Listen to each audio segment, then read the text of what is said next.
这两天期待这个中美之间谈判啊，能有一个美好的前景的啊，可能要很失望了，因为今天一睁开眼，消息就不怎么好。其实昨天就有不好的消息，对吧？昨天这个在美国有一个谈判，那么中国来了一个中财办的副主任，财政部副部长廖敏。那么他跟美国的贸易副代表格里什有一个打前站的一个会谈，中方代表团据说来了30多个人啊，浩浩荡荡，然后为下个月就为10月份中美之间即将恢复或者说即将重启的贸易谈判打前站的，对吧？我们知道这个副总理刘鹤跟这个美国的财政部部长姆努钦和这个贸易代表有一个重启的会谈，有这么一个计划。大家把这个认为是中美之间即将达成一个和解，即便是一个临时性的协议，或者说仅仅是为了安慰选民，在农业州能够获得一些目前出现摇摆的这些州啊，给川普的连任竞选加分，所以呢有这么一个谈判。其实针对这个谈判呢，它有两个比较麻烦的地方，一个是呢期望不能过高，因为川普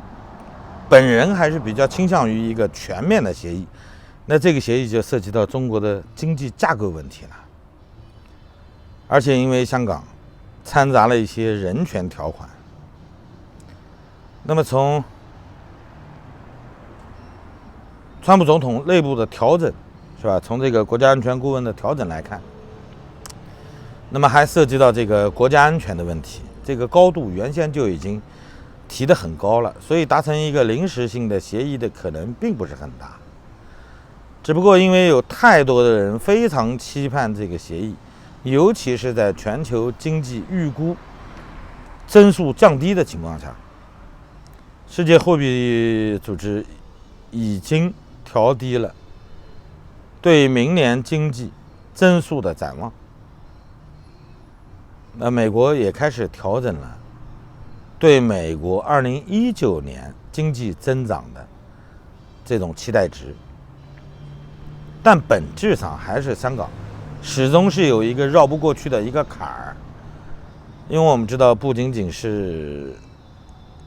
美国国会在开听证会，把香港的几个象征性的人物招来了，同时香港人权和民主法案就在这2天即将也能落实了。那么赶着这个当口呢，又正好是西胖腰阅兵，所以我们一直认为有没有10月份的谈判一直是飘忽不定的。那么昨天我们看到了一个不太好的消息，中国抓捕了美国联邦快递的一个飞行员，理由很牵强，说他在行李中带了一些 BB 弹，就是那种打那种真人游戏的这种气枪的子弹，算是吧？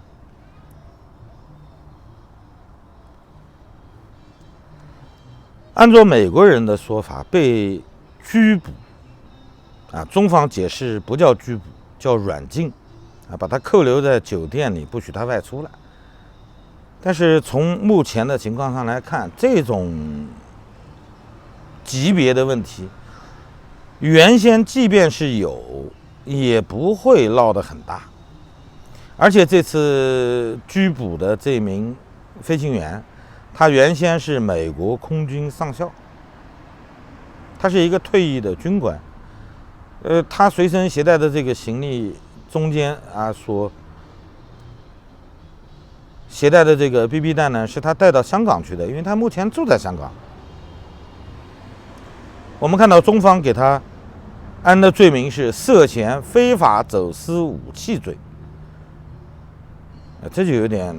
离谱了，是吧？你说你一个前空军军官，你运枚导弹那算武器？你随身行李中带2包 BB 弹，这东西算弹药吗？是吧？很牵强。昨天看到这个新闻，结合上正在美国开始的这种贸易谈判，总觉得让人有一种违和感。那么今天一觉醒来，发现不对了，有一个更新的消息，因为这个所谓的打前站的谈判是2天，美国时间的周4、周5。原先计划中，谈判完了以后是有一个中国代表团访问农业区的这么一个规划，那么今天宣布被取消了，是吧？昨天刚刚宣布，今天又被宣布取消，而且中方没有任何回应。今天的谈判结束以后，中方代表团将提前回国。从2018年中美之间开始出现贸易问题，所有的谈判我们集中的点好像都在农产品上。你一不留神老以为中国是一个工业品大国，因为中国出口向美国的往往是初级工业品，日用百货。那么美国卖给中国的往往都是大豆这一类的东西。原先呢，中国进口的有大豆、有玉米、有高粱，是吧？去年开始，大豆有了调整。原先每年从美国进口的大豆大概是3000多万吨，那么去年调整了一半，进口了1600万吨，就降低了50%。那么玉米基本上全部转移到乌克兰了，就进口了乌克兰的玉米，乌克兰的农产品出口被推升至历史最高点。高粱好像还没注意，是吧？因为它本身进口的量就不是很大。这个大豆和高粱呢，最终其实都是在动物饲料中使用的。因为大豆榨完油以后，豆粕是中国比较惯常使用的这个蛋白质的添加剂，用植物蛋白转化为动物蛋白。那么2018年开始，中国有了2个明显的变化，一个呢是出现了猪瘟，全国范围内出现了猪瘟，而且已经把它扩散到周边国家了。那么因为猪瘟养猪的越来越少，那么猪饲料需要的豆粕自然也就会减少。那么在这种背景之下，中方还调整了动物饲料中关于蛋白的配比。那么按照新的饲料的这个规划，今后中国每年将降低15%左右的大豆进口，就差不多1000万吨。因为中国去年已经调低到8800万吨了，其中有6000多万吨是在巴西进口的，就80%的大豆转而向巴西进口了。我们也看到美国公布了一组数据，2018年美国向中方出口的农产品差不多60亿美元，这是美国统计局的数据。那么中国统计局的数据呢，在贸易战发生之前，2017年中方进口美国农产品价值是220亿美元。这样一看，我们知道降低了160亿美元的进口，那就不仅仅是大豆了，因为大豆的数额没有这么高。那农产品中看来还有其他东西。中方现在给人感觉的就是，这个谈判对他来说已经不需要了。如果大家还抱着中美之间即便能够达成一个临时性的协议，这么一个观点可能要很失望。因为如果说中方目前的态度是坚持糊弄下去，哪怕是混过10月1号，他不会在今天突然宣布取消中国代表团对美国农业区的访问，因为对市场、对选民、对美国政治甚至民间的影响，突然取消访问是一个非常大的打击。中方不是不知道这一点，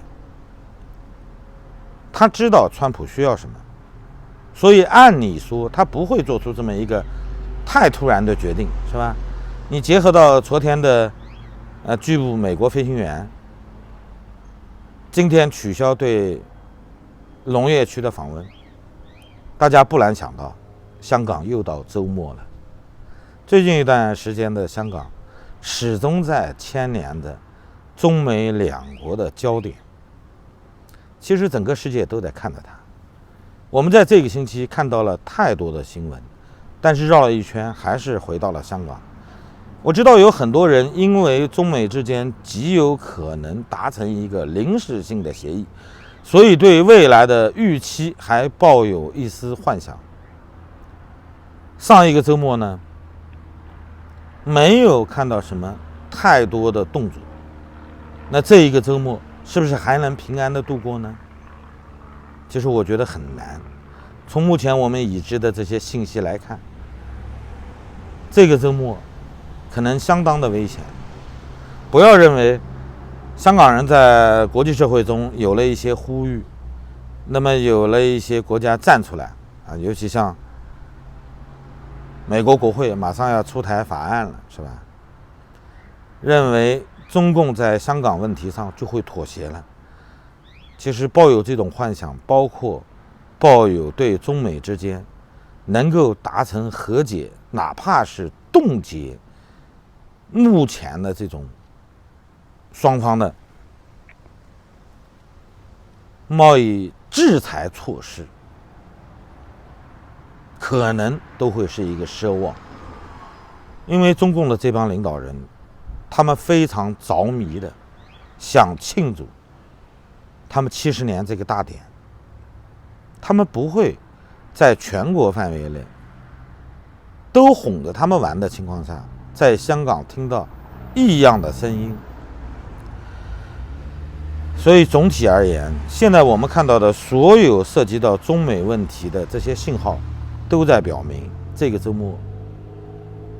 香港问题可能会出现极大的转折。我们总是希望能够少流血，但是共军统治的最后阶段，他们所有的措施都是疯狂的，不要低估了他们的兽性。好了，谢谢大家，祝大家周末愉快，